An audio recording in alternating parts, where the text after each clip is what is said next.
A paz do Senhor, queridos irmãos e ouvintes da Palavra de Deus. Mais uma semana trazendo uma lição bíblica para a nossa meditação. A lição de número 6 da Escola Bíblica Dominical, tendo por título A Desconstrução da Masculinidade Bíblica.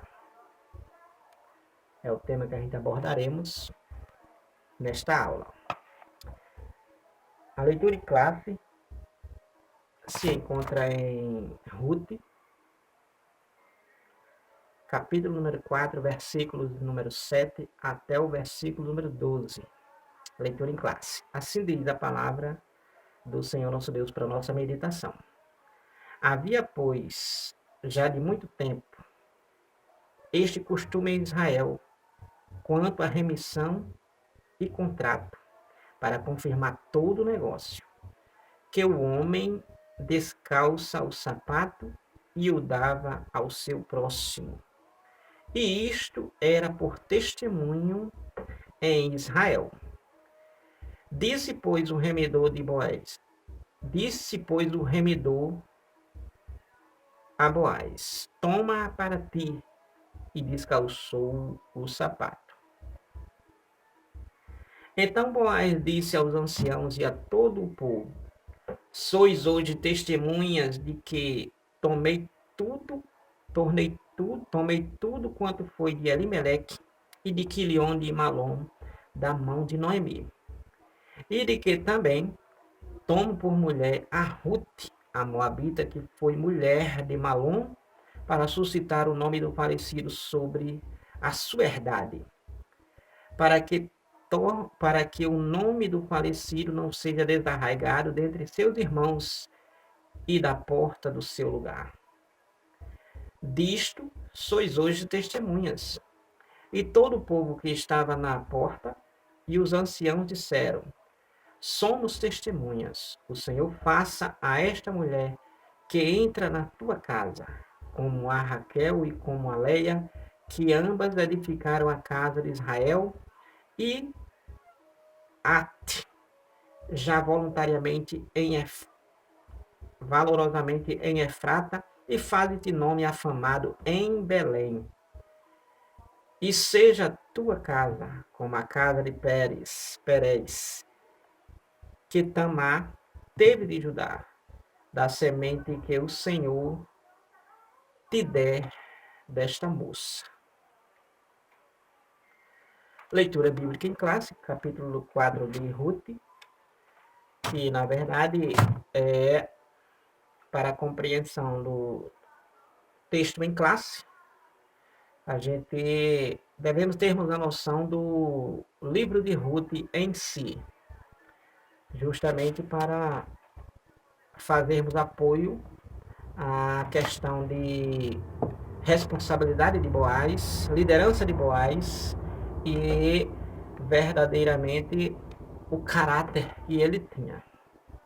Então nós temos aqui a desconstrução da masculinidade humana, baseado nessa leitura. A gente vai ver a atualidade e vermos o que a Bíblia diz. E justamente essa leitura em classe vai trazer contrário ao que está acontecendo nos dias de hoje, que é a desconstrução da masculinidade bíblica.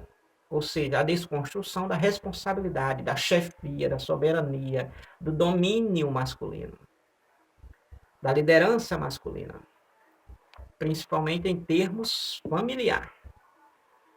Então, nós temos como base aí esse capítulo 4 do livro de Ruth. O texto áureo diz assim, e tomou o Senhor, Deus, o homem, e o pôs no jardim do Éden para o lavrar e o guardar. Então, o texto áureo já está claramente mostrando o que verdadeiramente está contrário nos dias de hoje. Vejamos que Deus, a Bíblia diz, Gênesis capítulo número 2, versículo número 15, e tomou o Senhor Deus o homem e o pôs no jardim do Éden. Deus, quando constrói quando forma, quando cria o universo, uma das últimas coisas que ele criou foi o homem. E para esse sentido aqui, a última coisa foi o homem. E Deus, quando faz o homem, Deus coloca ele no Éden, no paraíso. E ao colocar Deus, o homem, no Éden, justamente a Bíblia está dizendo que Deus deu o quê? A masculinidade, a responsabilidade à masculinidade. Deus não pegou Eva e colocou como responsável do Éden, como dominadora do Éden, do paraíso. Mas Deus colocou Adão nessa responsabilidade. Aí a Bíblia diz que Deus tomou o homem e tomou Deus, o Senhor Deus, o homem, e o pôs, o homem que ele criou, e o pôs, colocou no jardim do Éden. Aí a Bíblia diz aqui, ó, para o lavrar e o guardar. Para o lavrar, colocou Adão no Éden, para o lavrar e guardar. Deu a responsabilidade a Adão para cultivar, para cuidar. A responsabilidade que Deus deu a Adão foi para ele verdadeiramente fazer a jardinagem, a agricultura, fazer a limpeza, fazer a organização do Éden. Em termos de que sentido? De verdadeiramente preservar. Aí Deus colocou ele para o lavrar e o guardar. Guardar, proteger. Guardar é proteger, guardar é verdadeiramente é conservar. Não é destruir, é conservar. É cuidar atentamente, cuidadosamente, valorosamente, eficientemente. Então Deus colocou o homem no Éden e deu a ele essa responsabilidade dele cuidar e de guardar o Éden. Cuidar e guardar do Éden. Então a responsabilidade Deus deu a Adão, não foi a Eva. Então Deus deu a responsabilidade a Adão e não a Eva. Deus deu ao homem e não à mulher. Nada mais óbvio. Agora, por que foi que Deus deu ao homem? Porque, lógico, o homem é super diferente da mulher. Não menosprezando-as. Mas o homem tem uma cabeça diferente. Tem um potencial diferente, tem verdadeiramente uma estima diferente. O homem, ele, criado por Deus, ele criou justamente com esse poder de cuidar, de guardar, de conservar, de preservar. Então, vejamos aqui, a gente vai ver ao longo dessa leitura, ao longo dessa aula, sobre essa questão dessa desconstrução nos dias de hoje da masculinidade bíblica. Querendo desconstruir o que Deus construiu, edificou. No primeiro ponto, no primeiro tópico, nós temos aqui relacionado à masculinidade, tratando sobre esse tema, nós temos a masculinidade bíblica. Então a gente vamos ver já de início como é que a Bíblia trata o homem. Como é que a Bíblia responsabiliza o homem. Então vejamos agora nesse tópico. Nós temos no tópico número 1, a masculinidade bíblica. E nesse tópico nós temos o subtópico, a criação divina do ser humano. Então, a criação divina do ser humano. A Bíblia, a Escritura, registra que ele criou o ser humano e o definiu pelo sexo.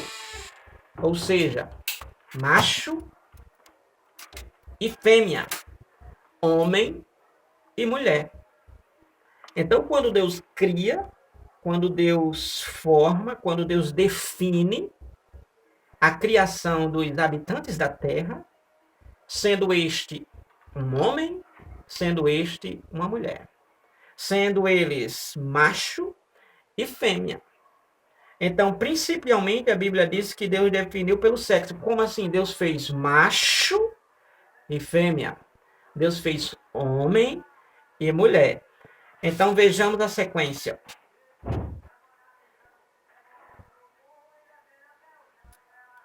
Essa diferenciação, macho e fêmea, homem e mulher, essa diferenciação visa ao cumprimento mútuo da união conjugal e ao desempenho dos papéis divinamente designados a cada um.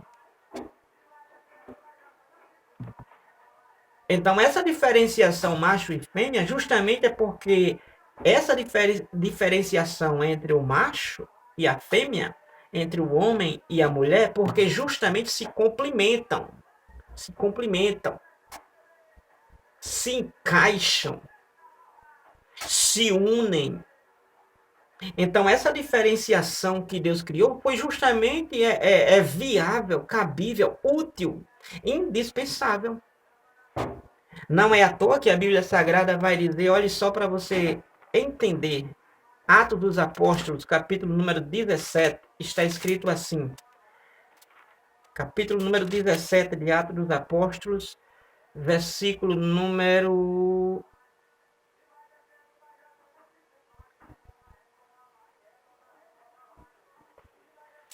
Só um minuto. Capítulo número 17, versículo número 26. Atos dos Apóstolos, capítulo número 17, versículo número 26, está escrito assim. E de um só fez toda a geração dos homens, para habitar sobre toda a face da terra, determinando os tempos e já dantes ordenados os limites da sua habitação. Então Deus criou o que? Macho e fêmea, porque justamente estes se completam. Imagine que Deus tivesse criado 2 homens. Como é que esse texto de Atos 17 e 26 estaria? Porque como é que 2 iriam formar toda a raça humana? Como é que iriam se multiplicar se eram iguais? Então, quando Deus fez macho e fêmea, fez justamente com a diferenciação singular de verdadeiramente serem adaptáveis, conjuntivos, de serem unidos e assim se multiplicarem, conseguirem se multiplicar. Ou seja, através do casamento, através da união sexual, sim, aonde ali há procriação. Porque não há procriação homem com homem, nem tampouco mulher com mulher. Por isso que Deus fez homem e mulher, macho e fêmea. Deus fez Adão e Eva. Deus não fez Eva e Eva. Deus não fez Adão e Adão. Deus fez Adão e Eva. Justamente louvável.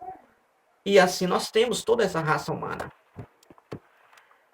Então, essa diferenciação que Deus fez, conforme Gênesis, capítulo número 1, versículo número 27, fez macho e fêmea os fez. Deus fez justamente porque eles se completam, se complementam. Quando e onde? Conjugalmente.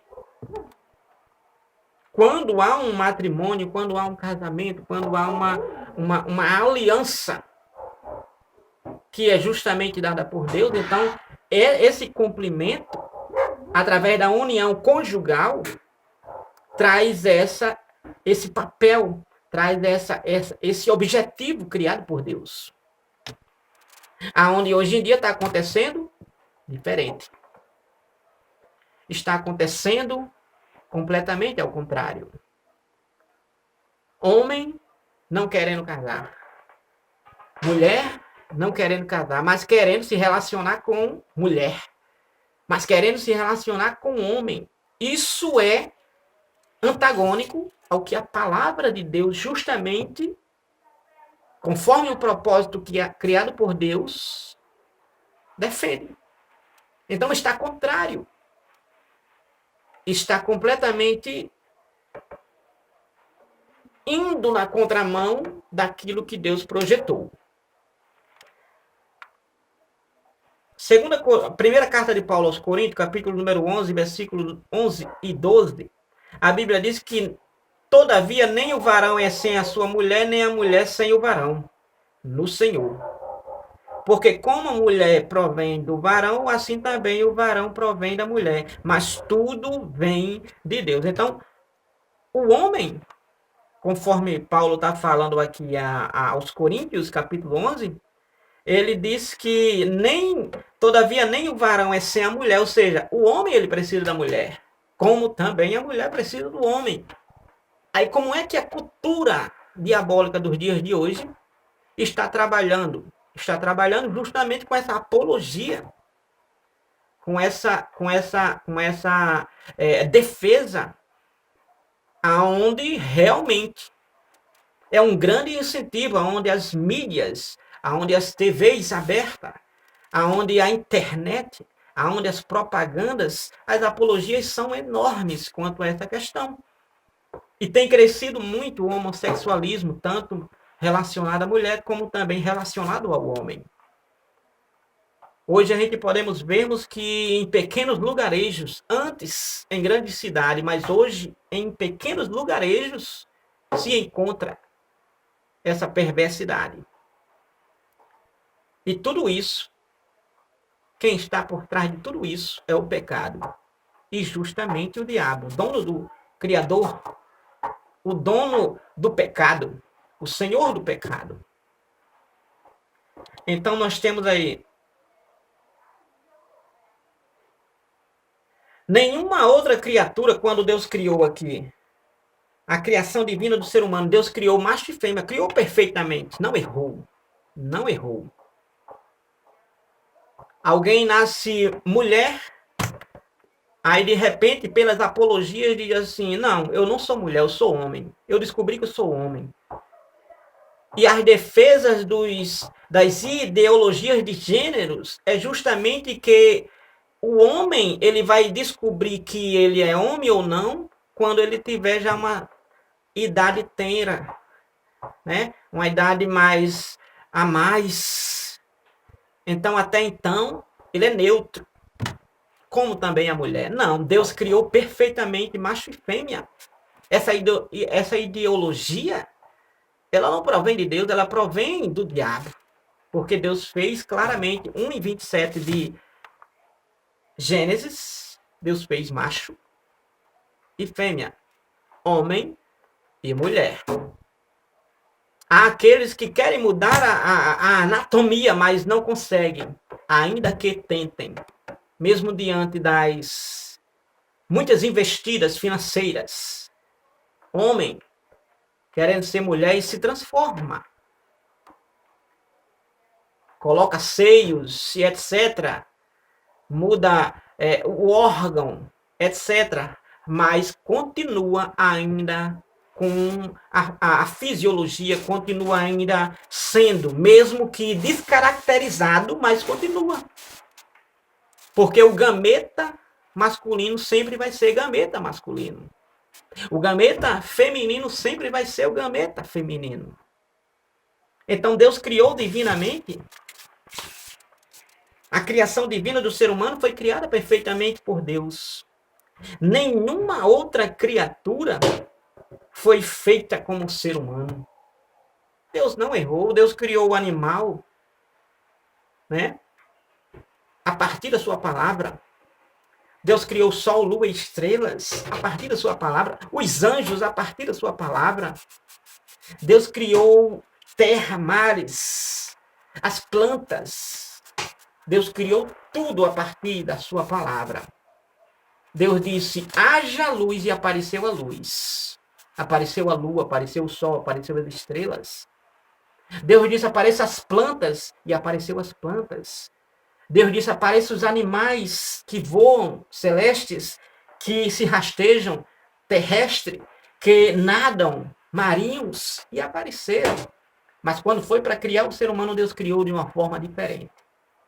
Deus disse, façamos o homem conforme a nossa imagem e a nossa semelhança. Então, do pó da terra, Deus, com as suas próprias mãos, com o seu próprio poder, ele faz o homem, diz, façamos o homem e aparece ali o homem. Depois Deus sopra nas narinas daquele boneco e ele passa a receber o fôlego de vida. Foi criado de uma forma diferente. Nenhum outro ser foi criado semelhante ao homem. O homem foi feito coroa de criação de Deus, da criação divina. O homem foi feito uma excelência da parte de Deus em toda a sua criação.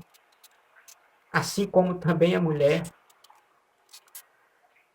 Então, nenhuma outra criatura, como o homem e como a mulher, foi criado de forma semelhante.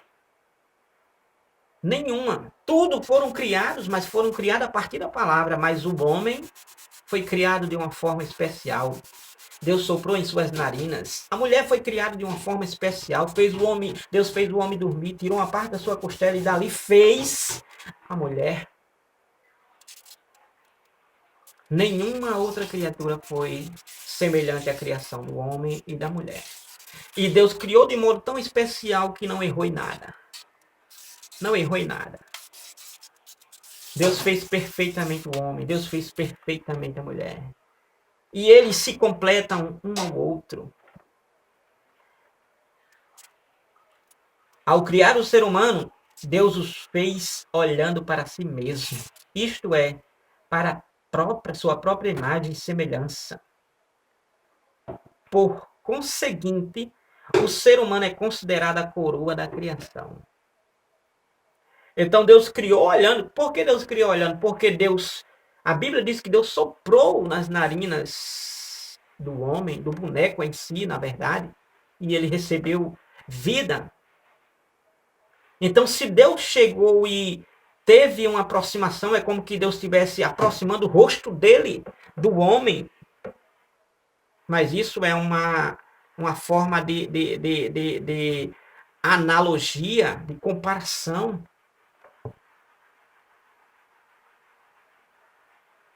E assim Deus criou de um modo especial o homem e a mulher.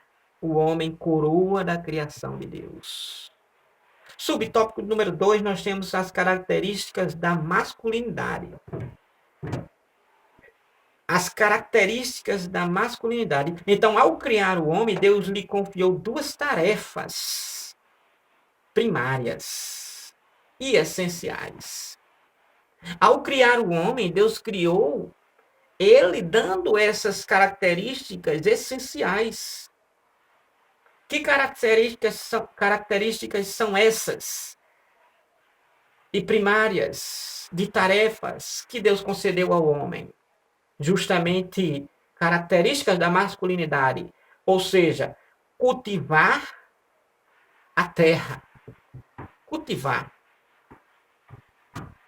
Por que cultivar a terra? Quando se fala de cultivar, se fala de suar.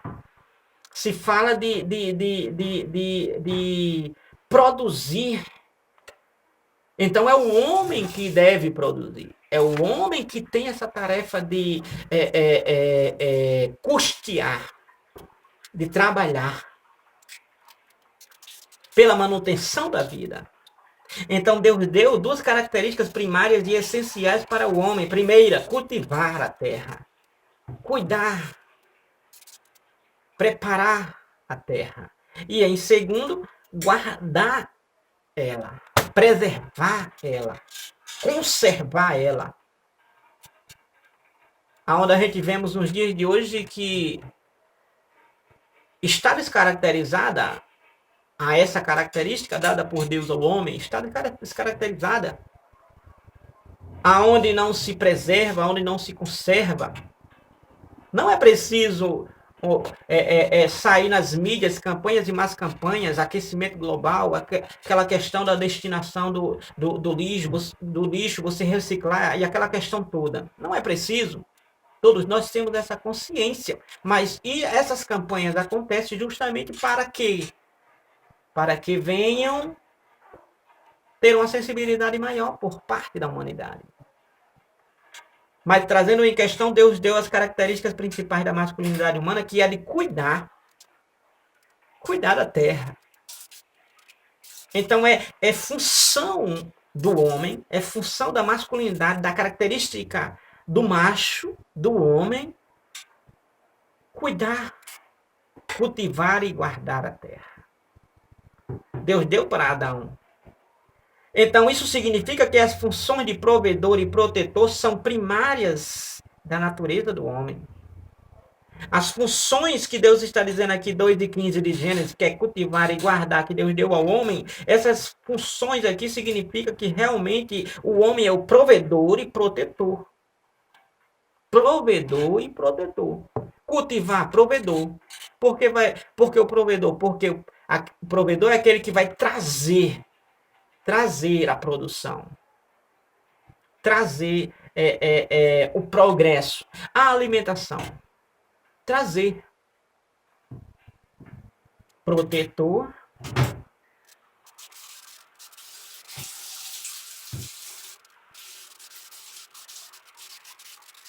e provedor e protetor. Então, ressalta-se que a masculinidade bíblica enaltece o amor e o cuidado em relação à mulher e que o machismo a inferioriza e a desonra. Nesse aspecto, a Bíblia ensina o homem a honrar a mulher com toda dignidade. Então, o que acontece? A característica da masculinidade, quais são elas? Deus disse que o homem deveria cuidar e guardar a terra, ou seja, o homem seria verdadeiramente aquele que iria até mesmo se desgastar para poder cultivar e para poder guardar. Então, trazendo isso em questão, é porque ele iria ser o provedor, era ele que ia produzir, ele seria o provedor e o protetor. O protetor porque queria cuidar. Cuidar de quem? Cuidar de Eva. Proteger quem? Proteger Eva. Então ele iria realmente cultivar a terra e lavrar a terra, guardar a terra. Ele seria o provedor e seria o protetor. Então, quando se fala nessa questão, então enaltece, engrandece a masculinidade bíblica. Que masculinidade bíblica enaltecida é essa? É que enaltece o amor e o cuidado em relação à mulher. E que o machismo a inferioriza e a desonra. Então, não é o que a Bíblia está dizendo. Que deve-se ser machista. A Bíblia diz que deve ser cuidador e protetor. A Bíblia diz que deve ser provedor e protetor. Então a Bíblia ensina ao homem a honrar a mulher com toda a dignidade. Ensina a honrar a mulher com toda a dignidade. Que dignidade seria essa? 1 Pedro, capítulo 3, versículo 7, a Bíblia diz que até em relação ao sexo tem que ser com entendimento. Coabitai com elas com entendimento, dando honra à mulher como vaso mais fraco. Então tem que ter a devida dignidade, tem que ter a devida honra, tem que dar a devida honra. Então é característica da masculinidade ser o provedor, ser o guardador, ser o que vai suar, o que vai granjear, o que vai processar as garantias para a dignidade de ambos, em especial da mulher. Subtópico número 3, a liderança masculina. Então, a liderança masculina. Na Bíblia, Deus é a cabeça de Cristo, Cristo é a cabeça do homem e o homem é a cabeça da mulher. Então, subtópico 3, a liderança masculina. Por que masculina? Porque Deus deu desde o princípio a liderança ao homem, não foi a mulher. Deus deu o governo ao homem e não à mulher. Se você analisar Gênesis mesmo, a Bíblia própria vai dizer que é para o homem dominar sobre a terra e a terra ser sujeita a ele. Ou seja, estaria eles sobre, e inclusive a mulher. Então, a masculinidade bíblica é como liderança. É como liderança. Então, na Bíblia, Deus é a cabeça de Cristo, ou seja, o líder. Cristo é a cabeça da igreja, ou seja, o líder. Por exemplo, o líder da sua igreja, seja onde você estiver, não é o pastor A, pastor B. Quem é o líder da sua igreja? É Cristo. Ele é o dono da igreja. Quem é o dono de Cristo? Deus. Quem é o dono da igreja? Cristo. Ainda que alguns pastores querem ser o dono. Mas é como Estevão Jacinto canta. Tem gente pensando que é dono da igreja, mas a igreja é de Cristo. Então, Deus dá a cabeça de Cristo, Cristo é a cabeça da igreja, e olha só a sequência. Isto está em 1 Coríntios, capítulo número 11, versículo número 3. E o homem é a cabeça da mulher. A expressão cabeça aqui é líder. A expressão cabeça aqui é dono. Então, o homem é a cabeça da mulher. Não é o contrário. Se bem que há muitas mulheres que é a cabeça do homem. Assim como Jezabel era a cabeça de Acabe. E outras mais trazendo para os dias de hoje. Mas não é assim que a Bíblia ensina. É o homem, o cabeça da mulher. Não significa que o homem vai vir com machismo, agora torturando, agora agredindo, agora ditando, agora maltratando. Não. Significa que ele é o cabeça. Significa que ele é o líder. E não ela. Porque Deus não deu a ela. Então vejamos bem. Então na Bíblia Deus é o cabeça de Cristo. Cristo é a cabeça da igreja.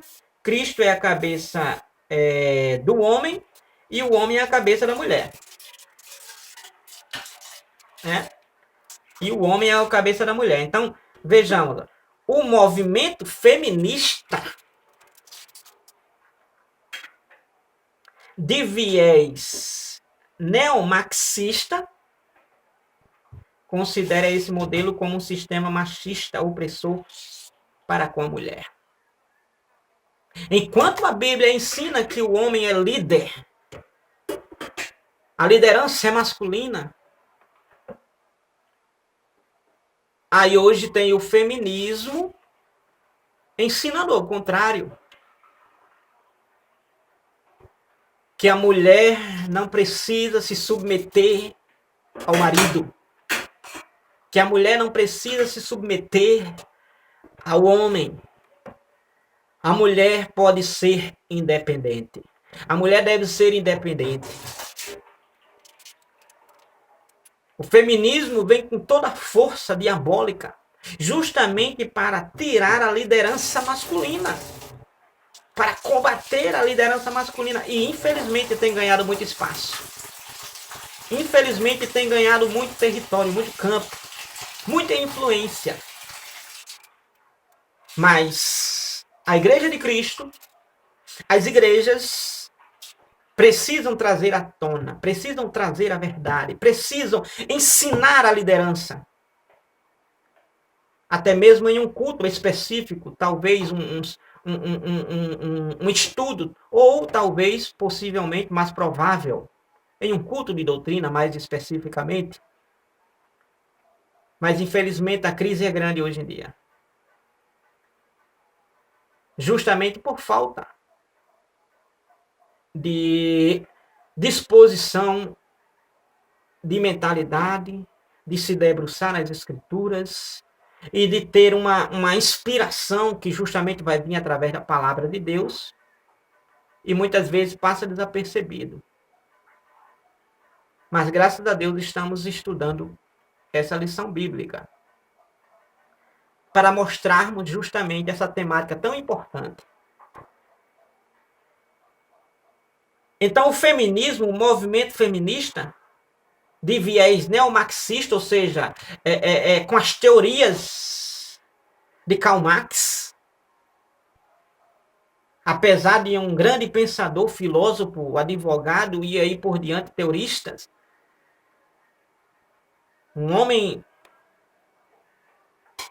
que tinha uma mente muito avançada, porém de influência maligna. Então o feminismo vem com toda a força. O feminismo vem com toda essa teoria, com essa definição, com essa influência. Mas a liderança é masculina. A liderança é masculina. Como assim? O homem deve liderar a sua casa do mesmo modo que Cristo lidera a igreja. A liderança deve ser masculina. E o homem deve liderar da mesma forma, do mesmo modo que Cristo liderou a sua igreja. E como foi que Cristo liderou a sua igreja? Com amor, com cuidado, com sacrifício. Do mesmo modo, o homem deve cuidar também da sua casa, da sua esposa, da sua mulher, da sua família, do mesmo modo que Cristo cuidou da sua igreja, liderou a sua igreja. Efésios 5:29. Como foi que Cristo liderou a sua igreja? Efésios 5:29 está escrito assim. 5:29 de Efésios está escrito: porque nunca ninguém aborreceu a sua própria carne, antes a alimenta e sustenta, como também o Senhor a igreja. Então significa que, como Cristo alimentou e sustentou a igreja, o homem também deve sustentar a sua esposa, sua mulher, sua casa, sua família.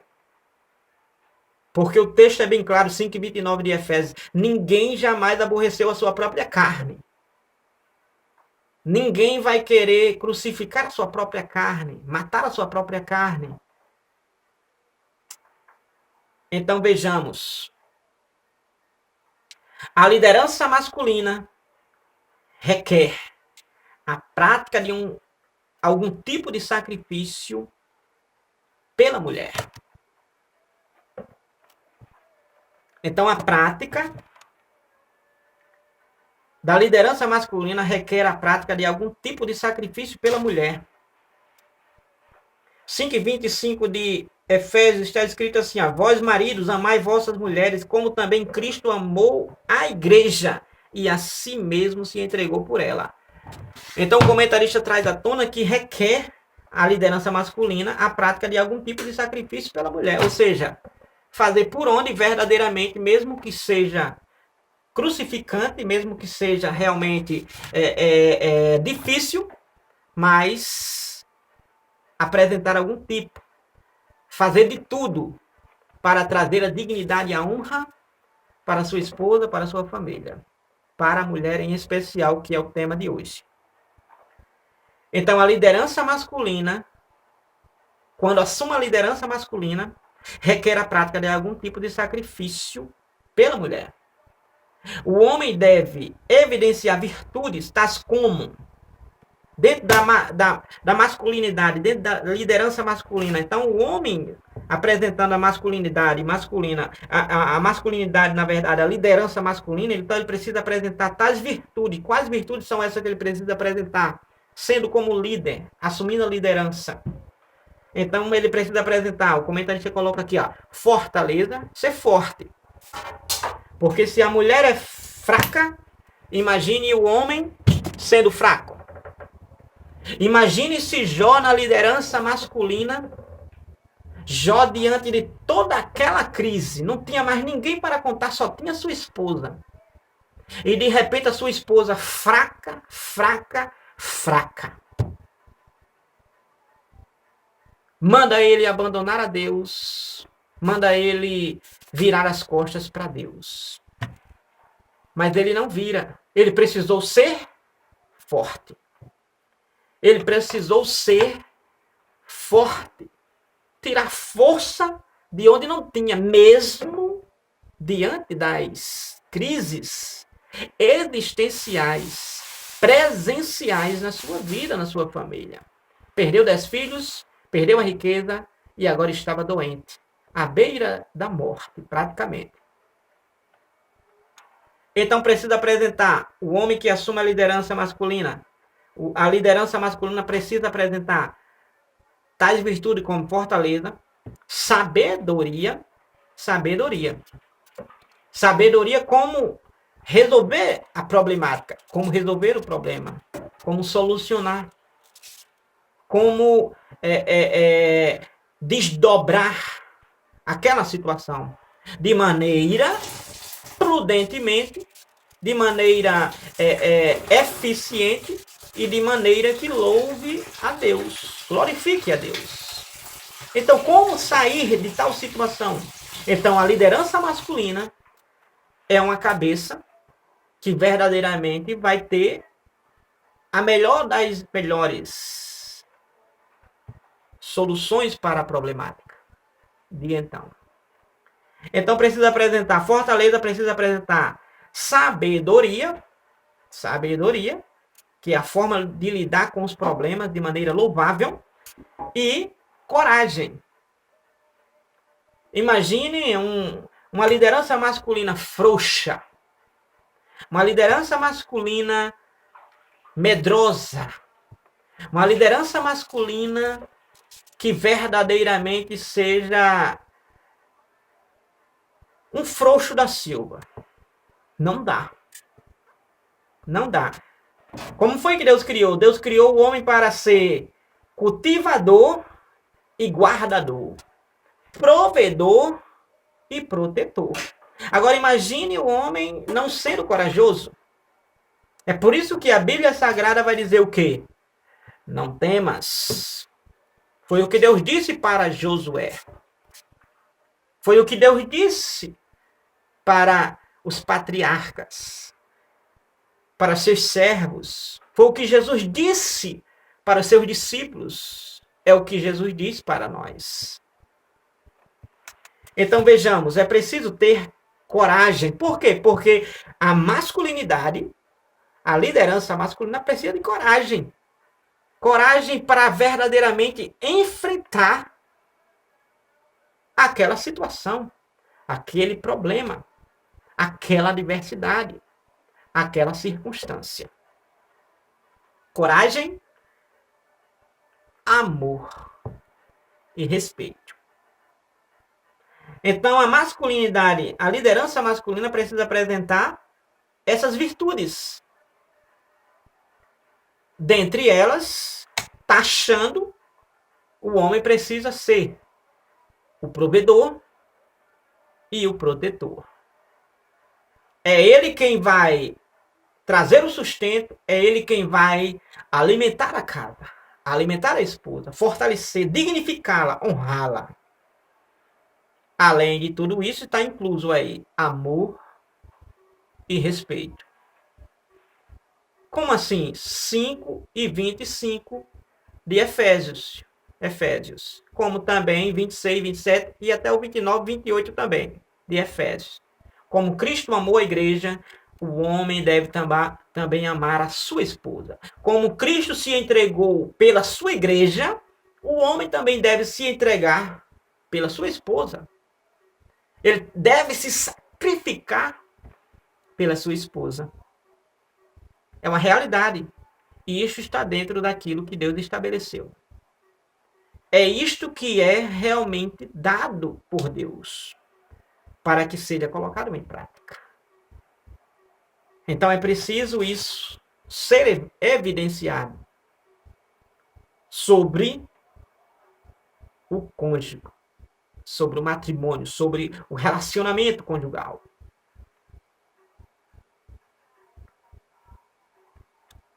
Tópico número 2.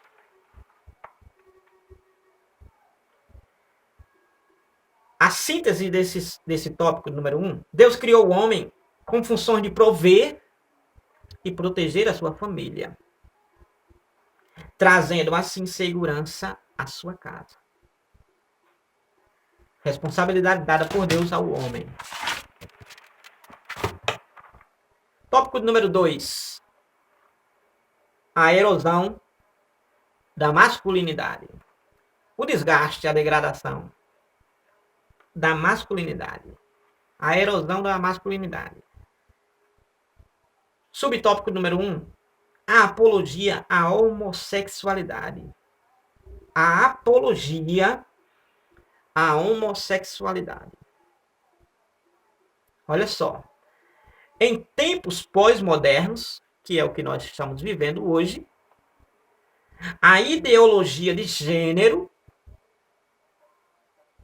Deus não fez, você não é exatamente homem, você não é exatamente mulher. A opção é você que escolhe. Aí de repente é um homem, eu escolho ser mulher. É uma mulher, eu escolho ser um homem. Então a opção dentro da ideologia de gênero é esta. É o que eles defendem. Então, a ideologia de gêneros faz contínuas investidas de legitimação da homossexualidade. Então, a ideologia de gênero em tempos modernos, que é os dias que estamos vivendo hoje, faz contínuas investidas de legitimidade da homossexualidade. Apologia à homossexualidade. Faz apologia. Hoje as novelas traz lá um homem transformado em mulher e trazendo toda aquela influência, trazendo toda aquela apologia para entrar e inculcar na mente das crianças, dos jovens, das jovens, até mesmo dos homens e até mesmo dos velhos, para inculcar na mente deles que verdadeiramente eles podem ser opcionalmente, sem interrupção alguma e com todo o apoio, e tem até as leis para deixar você à vontade, ou seja, se alguém vier a lhe constranger porque você está querendo ser um homem sendo mulher, se alguém vier lhe constranger por você querer querer ser um homem sendo mulher, querer ser uma mulher sendo um homem, pode ser preso. Então, essa apologia traz toda essa influência, traz toda essa aceitação, que é, repito, desde o início, diabólica. Então, esse conceito ignora as características físicas e biológicas. Então, essa apologia, esse conceito ignora as características fisiológicas e biológicas. Olha, esse conceito, toda essa apologia ignora as características. Olha, é forte o comentarista aqui de Douglas Batista, pastor Douglas Batista. Toda essa ideologia ignora, descarta, despreza as características físicas, ou seja, está lá um homem. Como saber que é um homem? Como saber que é um homem?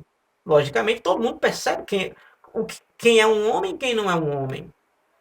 Percebe uma mulher, se é uma mulher ou se não é uma mulher. Através do órgão reprodutor. Através das características físicas. Um homem que nasceu homem, como saber? É porque o homem traz um órgão reprodutor masculino. Como saber que é uma mulher? É porque a mulher tem a característica física, ou seja, tem um órgão reprodutor feminino. E além do mais, ainda tem seios. Um homem que nasce homem, ele não nasce com seios como uma mulher. Não, não nasce. Uma mulher que nasce mulher, não nasce com o órgão do homem. Nasce com o órgão da mulher. Mas na cultura de hoje, na ideologia de hoje, na apologia de hoje, é que o homem está lá com o órgão reprodutor masculino, de repente ele decide, não, eu não nasci homem, eu nasci mulher. Ele descobre, mas é uma loucura, é uma insensatez. Isso é justamente um demônio na vida dele. É um demônio na vida dele. Porque é um demônio na certa, que está transformando ele em um gay, transformando ela em uma sapatão. É um demônio, na verdade. Não é Deus transformou ele errado. Deus fez dele errado. Não, não é. É o diabo por trás de tudo isso. E não é que seja um demônio macho ou fêmea, porque demônio é neutro. Não existe demônia e nem existe demônio. Apesar do substantivo masculino, mas é neutro. Ou seja, não existe um demônio com órgão, porque são seres espirituais, não são seres humanos. Mas na medida que esse demônio entra na vida de um, aí pode transformar ele no que quiser. No que quiser. Pode transformar no que quiser. Principalmente, em especial, numa pessoa que não queira Deus na vida. Então, as ideologias ignoram as características físicas, ou seja, tá lá, tá denotado, nasceu lá o bebezinho, deu a luz, a mãe deu a luz, quando deu a luz já percebe lá, até porque antes de dar a luz já consegue ver através da modernidade que é um homem e que é uma mulher que vai vir a esse mundo. Mas é ignorado as características físicas. Inclusive está nas redes sociais aí, você vê muitos aí. Era homem e se transformou em mulher. Se transformou entre aspas. Porque até então é apenas um homem descaracterizado de homem. É apenas uma mulher descaracterizada de mulher. Porque o que Deus criou está criado. Agora, o diabo, ele descaracteriza.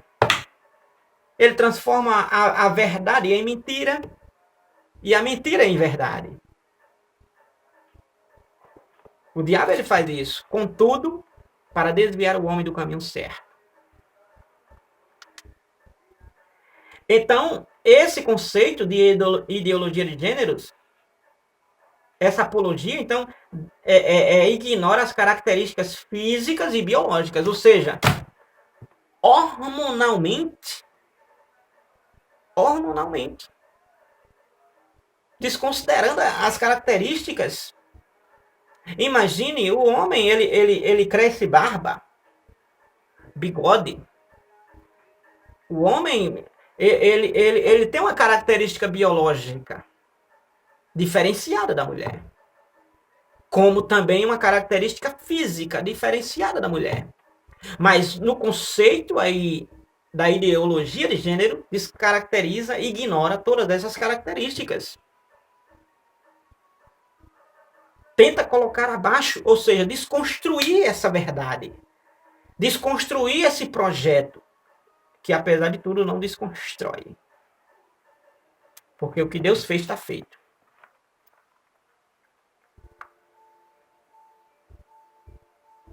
Então, esse conceito ignora as características físicas e biológicas, alegando que o ser humano nasce sexualmente neutro. Jamais. Não nasce neutro.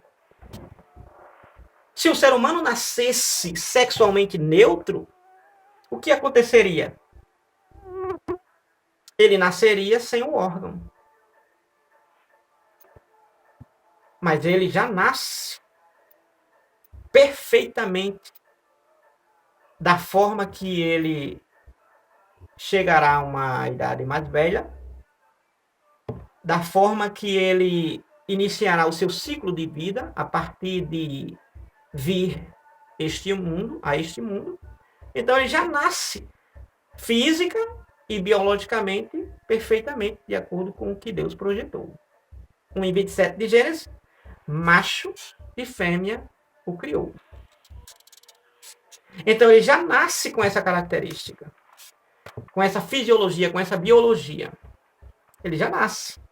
Mas a ideologia de gênero alega na apologia, na defesa que eles fazem ferrenhamente, que o homem ou a mulher nasce neutro. Que coisa! Acreditar numa aberração dessa, acreditar numa loucura dessa, acreditar numa tolice. É interessante ouvir pessoas falarem sensatamente, mas falar insensatamente. E impressionante.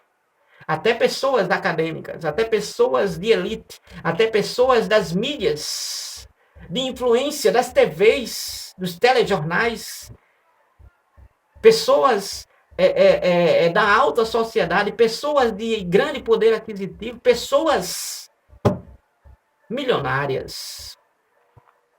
Infelizmente, a apologia à homossexualidade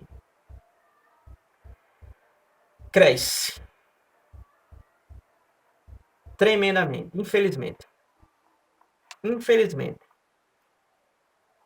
E as pessoas passam a viver normais, passam a serem aceitas e viverem no meio da sociedade querendo que as pessoas aceitem essas aberrações. Nem Deus aceita. Deus abomina. Deus enoja, detesta.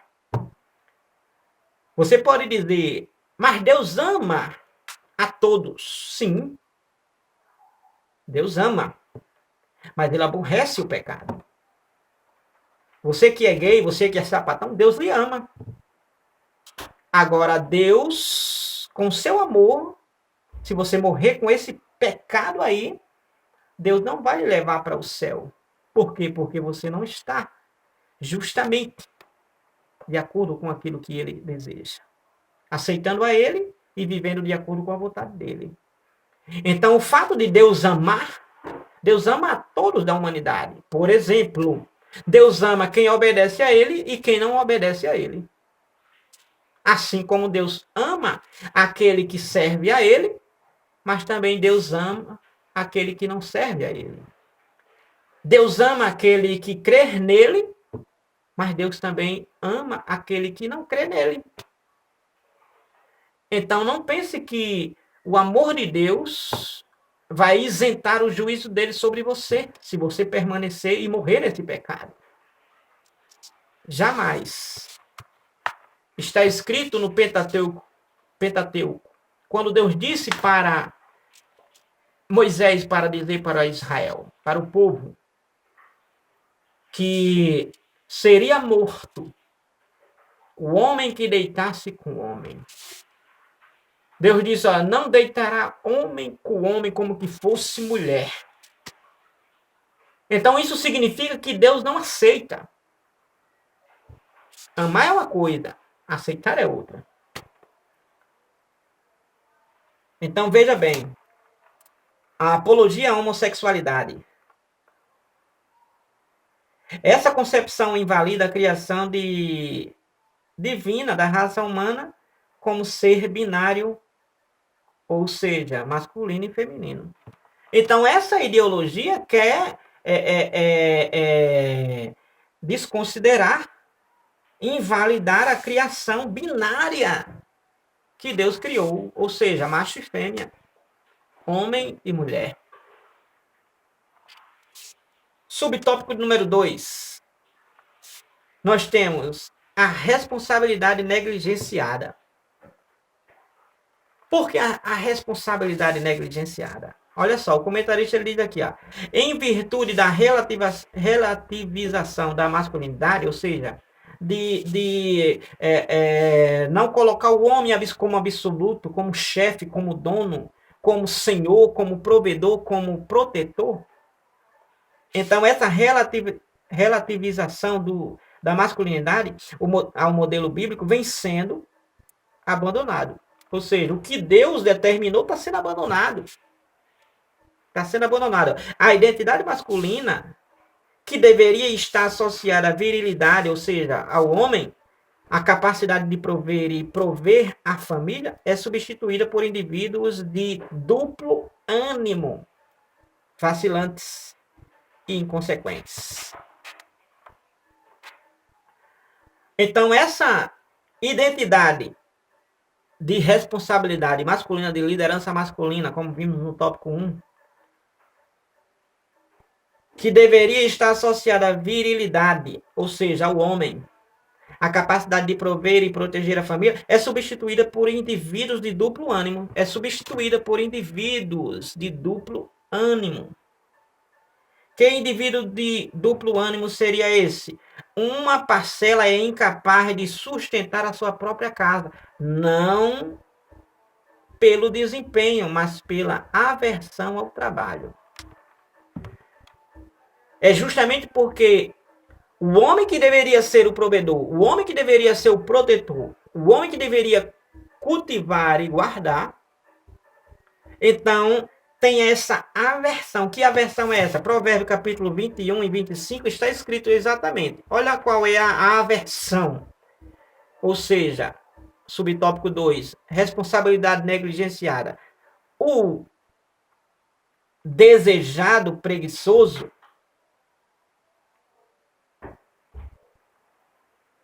o desejo do preguiçoso o mata. Porque as suas mãos recusam-se a trabalhar. Então a responsabilidade é negligenciada justamente porque ali está o servo, ali está o homem, ali está a liderança. Então, essa aversão é justamente porque aquele que verdadeiramente está atuando não quer trabalhar. Não quer cultivar nem guardar, como Deus disse para Adão 2:15. Não quer prover nem guardar, proteger. Então, essa aversão, ou seja, não quer trabalhar. Aonde se pode uma situação dessa? Um homem que é o chefe, dado por Deus, biblicamente, agora ele não quer trabalhar. Agora ele não quer suar. Agora ele não quer prover, cultivar, produzir para sustentar e alimentar a família. Agora, por que isso acontece? É a aversão, é a negligência da responsabilidade, da liderança masculina. Então, essa aversão que acontece, a identidade masculina que deveria estar associada à virilidade, ao homem, a capacidade de prover e proteger a família é substituída por indivíduos de duplo ânimo, ou seja, pelo preguiçoso, por aquele que não quer honrar a casa, honrar a família, dignificar a esposa, a casa, a família, os filhos. Olha só, uma parcela é incapaz, olha só, de sustentar a sua própria casa, não pelo desempenho, mas pela aversão ao trabalho, ou seja, por não querer trabalhar. Olha só, os efeitos desse comportamento resultam em inúmeros casos de desajustes familiares e divórcios. Por causa dessa negligência de responsabilidade, essa aversão, então o resultado, os efeitos dessa negligência de responsabilidade, os efeitos são inúmeros casos de desajustes familiares. As famílias vivendo na miséria, famílias vivendo na mediocridade, as famílias vivendo na desonra, as famílias vivendo na miserabilidade. Por causa dessa negligência de responsabilidade. Então, traz todo esse desajuste familiar e, consequentemente, um divórcio, uma separação. Por quê? Porque o homem não quer trabalhar, o marido não quer trabalhar, o marido não quer prover, não quer cultivar, não quer suar. Deus, quando disse para Adão, lá no capítulo 3 de Gênesis, Deus disse, olha, do suor do teu rosto comerás até que tornes ao pó. Então Deus disse, olha, Adão, você só vai comer se você trabalhar. Adão, se você quiser comer agora, você vai comer com dificuldade. E essa dificuldade é porque realmente você vai ter que produzir. E para você produzir, você vai ter que suar bastante, vai ralar. Paulo aos Tessalonicenses, Paulo vai dizer, ó, se alguém não quer comer, que também, se alguém quer comer, se alguém não quer trabalhar, melhor dizendo, se alguém não quer trabalhar, que também não coma. Ou seja, há muitos que querem comerem, há muitos que querem desfrutarem, até ostentarem, mas não querem trabalhar. Há muitos homens que dependem das mulheres. Depende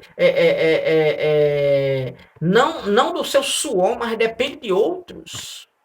Porque justamente, Provérbios 21 e 25. O desejo do preguiçoso o mata. Porque não quer trabalhar. Porque as suas mãos recusam-se a trabalhar. 21 e 25 de Provérbios. Homens, aonde é mantido pela mulher. Aonde é mantido não por ele mesmo, pelo seu próprio suor, mas pelas mulheres.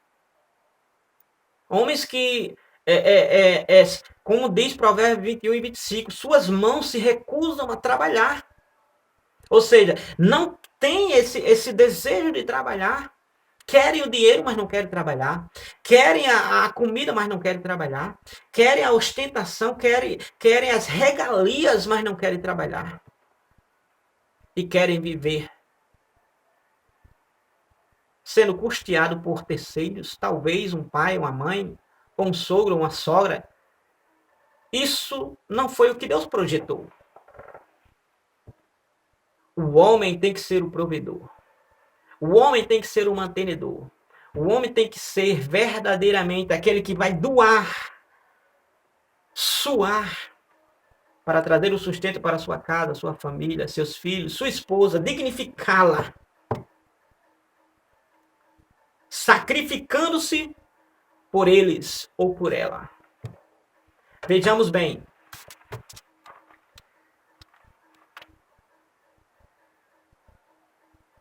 O efeito disto são muitos desajustes familiares e divórcios. Imagina a mulher, casos, deixou o marido porque justamente estava sem poder ter as suas higienes, sem ter as suas mordomias, ainda que simples. Tem um custo para manter uma mulher, assim também como para manter uma casa. Não dá para manter uma mulher ou uma casa, não dá para viver como chefe de família e viver como solteiro. E viver como que não tenha contas a quem dar. É preciso verdadeiramente cortar hábitos que tinha antes. Cortar custos desnecessários. Mudar. Porque agora é uma outra vida. Agora tem que ter uma nova visão. Porque agora é um projeto agora. Um projeto conjugal, matrimonial, familiar. Homens que não dão conta de casa. São inúmeros. Isso é tanto lá no mundo sem Deus, no mundo não cristão, como também no mundo evangélico. Mas a palavra de Deus não ensina desta forma. Crise de liderança, olha só. Subtópico 3. Crise de liderança, ou seja, está faltando homem na casa, na família. Está faltando. Então, subtópico 3, crise de liderança. Por que crise de liderança? Estamos falando sobre a erosão da masculinidade, ou seja, a falta da liderança masculina. A falta do papel do homem como cabeça da mulher, chefe da família. Subtópico 3, crise de liderança.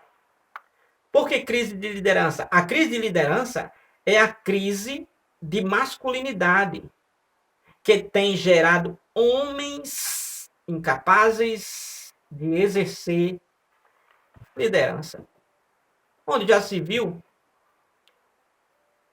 um homem incapaz de exercer liderança. Uma liderança familiar. Uma liderança matrimonial.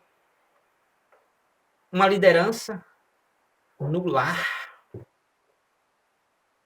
Há uma frase que diz que a rainha do lar é a mulher. Se há a rainha do lar, há o rei do lar, que é justamente a liderança masculina. Por quê? Porque a mulher para cuidar da casa, a mulher para liderar a casa, em sentidos de organização, mas prover é o homem. Manter é o homem. Custear é o homem. Não é a mulher. A liderança, a crise de liderança, é porque tem gerado, a crise de masculinidade tem gerado, ou seja, a falta de homem como líder, como chefe, tem gerado homens incapazes de exercer liderança. Ou seja, o homem está lá na família, mas não está com seu devido papel. Não está sendo forte, como já vimos, não está sendo corajoso, não está sendo verdadeiramente sábio, não está sendo o provedor, o protetor, o mantenedor. Não está cultivando nem guardando, não está dignificando a casa, a família, a esposa. Não está. Então, essa crise é porque tem gerado homens incapazes de exercer liderança. E esses homens incapazes de exercer liderança é justamente a causa de muitos desajustes familiares e inúmeros divórcios, país afora, mundo afora. Justamente por causa da crise de liderança masculina, que é justamente os homens incapazes de exercer. Por que incapazes? Porque não se movem. Não tem uma cabeça que deveria ser a cabeça da mulher, então não tem essa cabeça para ser a cabeça da mulher. Para governar bem, disse o apóstolo Paulo, governar bem a sua própria casa. O homem líder, o homem que exerce a liderança dada por Deus, ele governa bem a sua casa. O que é governar bem a sua casa? Governar bem a sua casa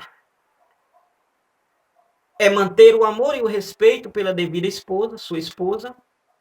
É cuidar os filhos na admoestação e doutrina do Senhor. E principalmente eles sujeitos ao líder, ao homem, ao chefe da família. Então, quando não se governa bem a casa, então os filhos pintam e bordam. A mulher exerce liderança sobre ele, não é submissa a ele, que a Bíblia diz, Efésios capítulo 5, que a mulher deve ser submissa ao seu marido. Se sujeitar ao seu marido. Então, quando não se governa bem a sua própria casa, Paulo falou a Timóteo, quem não governa bem a sua própria casa, negou a fé e é pior do que os infiéis. Então, governar bem a casa é ter os filhos em sujeição, a esposa submissa ao marido, e ele realmente ser o provedor e protetor do lar. Sendo corajoso, sendo sábio, sendo amoroso e respeitoso. Então é preciso. Então, dentro dessa crise de liderança, é porque é isto ao contrário. Homens incapazes de exercer liderança sobre o lar. E ainda sobre a igreja. Homens que não lideram a sua própria casa, mas querendo liderar uma igreja, querendo liderar o rebanho, querendo liderar o rebanho santo do Senhor. Querendo cuidar de almas enquanto não cuida da sua própria casa. Paulo disse, este negou a fé e é pior do que os infiéis.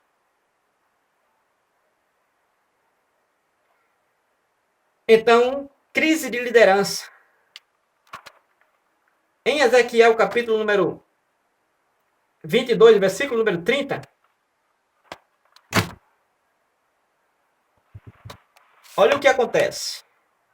Deus revelou ao profeta que uma das causas do juízo iminente era a crise de liderança e que procurava alguém para reverter a situação. Uma das causas que Deus estava trazendo juízo sobre o povo dele era porque estava faltando liderança. Como assim liderança? Estava faltando um homem. Estava faltando um homem para liderar o povo, para levar o povo para o caminho certo, para levar o povo para o caminho correto, para levar o povo para um caminho que glorifique a Deus, que enalteça a Deus, que obedeça a Deus. É por isso que Provérbios, Salomão disse que o povo se corrompe quando não há uma sábia direção. Não havendo uma sábia direção, liderança, o povo se corrompe. Então Deus estava aqui, em Ezequiel 22:30, procurando um homem. A crise era tão grande que Deus estava procurando um homem. Mas não tinha homem lá em Israel? Tinha, mas todos estavam corrompidos, estavam com as costas, dando as costas para Deus, estavam no pecado e Deus estava procurando um homem. Procurando um homem, como assim? Um homem que fosse como Jó, por exemplo. Capítulo 1 de Jó. Deus disse para Satanás: viste o meu servo Jó? Não há homem semelhante a ele na terra. Então Deus estava procurando aqui em 22 de Ezequiel e versículo 30, Deus estava procurando um homem. Um homem como assim? Para liderar. Procurando um homem, imagine. Deus procurando um homem para liderar. Deus procurando um homem para fazer a diferença.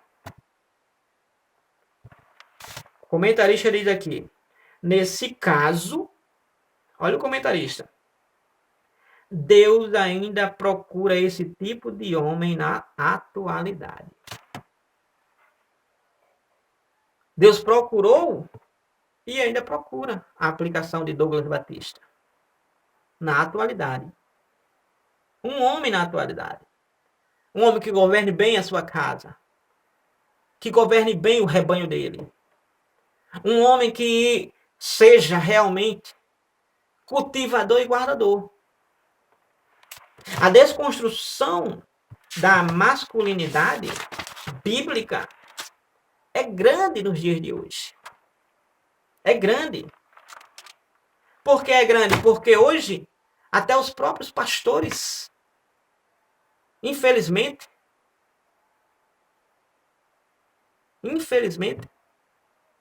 as esposas, às vezes não sabem o que é uma Bíblia, mas fica metendo bedelho, dando palpite. Quem é para governar é o líder. Não é esposa de pastor. Porque não existe pastora. Existe mulher de pastor. Então isso está dentro da realidade. Você sabe muito bem que isso é real e evidente.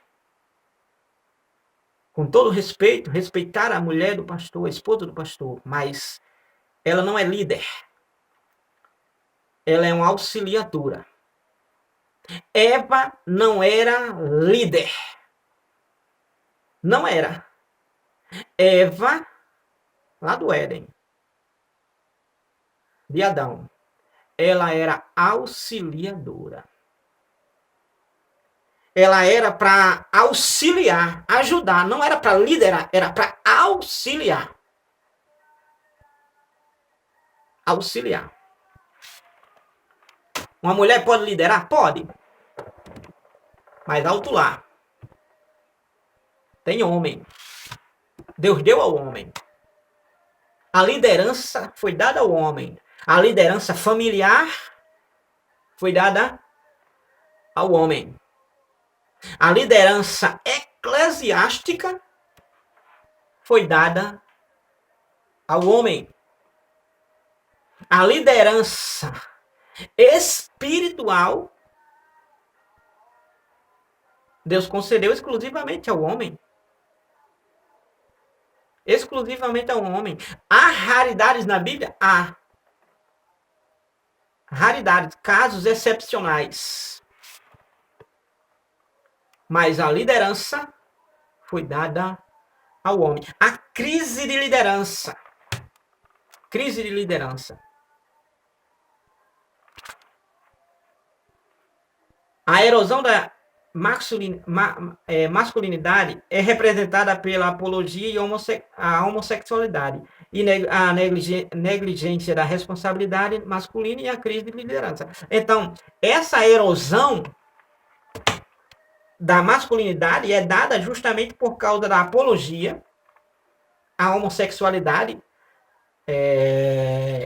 questão da ideologia de gênero, onde é neutro, o homem não é homem, nem é mulher. Então, cada um escolhe a sua opção. Então, a responsabilidade é negligenciada justamente por causa da incapacidade do homem querer agora trabalhar, é preguiçoso, não quer agora honrar o lar, quis casar, mas não quer honrar o lar, não quer honrar a esposa, né? Quer viver como solteiro, quer ter 1000 chips, quer ter vários WhatsApps, quer ter várias redes sociais ocultas, quer ter celulares bloqueados, senhas secretas, individuais para si. Então, a negligência da responsabilidade e a crise de liderança é justamente essa erosão. E essa erosão é uma realidade. É uma realidade evidenciada nos nossos dias pós-modernos, na nossa atualidade. Então, nós temos aqui, tópico número 3, nós temos aqui Boaz, um símbolo, resumindo, tópico 3, bem resumido. Tópico número 3, nós temos Boaz, que é o símbolo bíblico de masculinidade. Por que o símbolo bíblico de masculinidade é Boaz? Porque Boaz é o modelo de generosidade.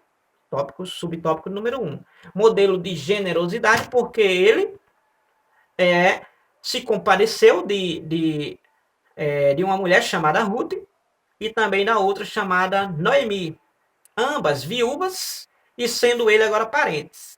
E agora ele estava sendo generoso porque agora elas precisavam de mantimento e ele agora deu o seu campo para elas colherem e ainda foi favorável a elas, dando uma colheita sobremaneira. Elas não somente, Ruth não somente suou colhendo, mas como também ela teve vantagem porque os seus moços tiveram a ordem de Boaz que deixassem cair mais espigas, mais trigo, mais colheita para Ruth pegar em abundância e levar para casa um bom saldo, digamos assim. Então, assim, fruto do seu trabalho, além da generosidade dele. Então, nós temos aí, nesse subtópico, aí, a generosidade de Boaz, que é um símbolo de masculinidade, generosidade, porque se compadece, é generoso, é solidário. E subtópico número 2, nós temos aí o modelo de responsabilidade.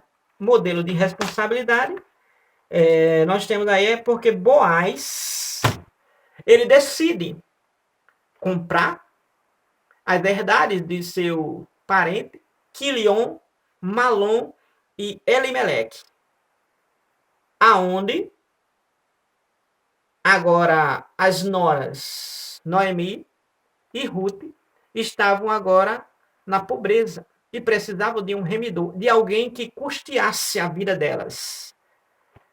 E devido a isso, Boaz, ele decide agora remir a Ruth e dar uma vida digna para Noemi. E assim ele faz. E a responsabilidade dele foi justamente, e é símbolo de uma masculinidade, porque ele agiu com responsabilidade, ele foi generoso, ele foi honesto, ele foi amoroso e cuidadoso. Ele foi um homem que realmente tinha as características de um homem. De um homem. De um homem.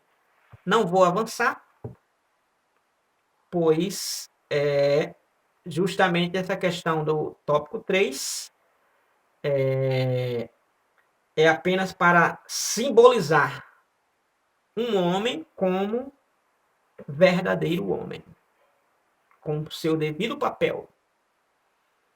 Então, ao adquirir a propriedade e tomar a Ruth por mulher, Boaz tornou-se o provedor e protetor daquela família. Então, uma família que estava sem provisão e proteção, passou a ter provisão e proteção. Tanto Ruth, que foi mulher de Boaz, como Noemi, que era sogra de Ruth. E agora passou a ser custeada por Boaz. Então, Boaz é símbolo de masculinidade enquanto marido, pai, líder, exemplar. Então, Boaz é um símbolo da masculinidade porque ele fez o papel de um homem, ele fez o papel de um marido, ele fez o papel de um pai e ainda um papel de um líder. Então, Boaz representa um símbolo de masculinidade bíblica enquanto marido, pai e líder. Então, o exemplo de Boaz é um grande exemplo. Não vai ter tempo para a gente prolongarmos, o tempo já está alterado, mas Boaz é um grande símbolo de um grande homem. Mas a resumo de tudo, a desconstrução da masculinidade bíblica, nós vimos aqui que essa desconstrução é justamente porque o pecado e o diabo está por trás de tudo isso. Então, e tomou o Senhor Deus o homem e o pôs no jardim do Éden para o lavrar e o guardar. Deus fez o homem com essa finalidade. E deu esses objetivos, essas tarefas. Essas tarefas. Mas a desconstrução da masculinidade, aonde nasce aí o sapatão ou o gay. Aonde não foi criado por Deus. Então, que Deus abençoe a todos. E participe de uma escola bíblica na sua igreja, realizado possivelmente aos domingos, na sua maioria, algumas em dias variados. Na minha, onde eu congrego, é na quarta-feira, toda quarta-feira. Toda quarta-feira temos a escola bíblica dominical. E você é o nosso convidado a participar juntamente conosco. Que Deus abençoe a você, sua casa, sua família, e você seja o homem da casa. Seja o chefe, líder, pai e um bom marido. Deus abençoe a todos, em nome de Jesus.